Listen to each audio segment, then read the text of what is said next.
cut path now has a new parameter that helps reduce machining time. It removes small unnecessary cuts.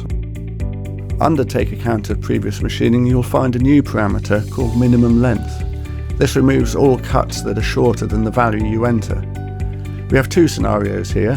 The first, when you only need the relief cuts to be machined by a second operation and you want to eliminate unnecessary corner machining. And the second, when we import drawings from third-party CAD, they sometimes don't have true arcs or the quality of the geometry is not great.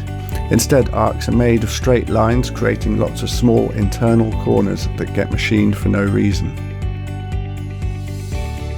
If I turn on rapids, you can see how much time is wasted moving from point to point. Now, if we enter a value in the new parameter, all the unnecessary machining is gone. We're left with just the relief cut toolpaths and the relevant corners that need finishing with a second operation.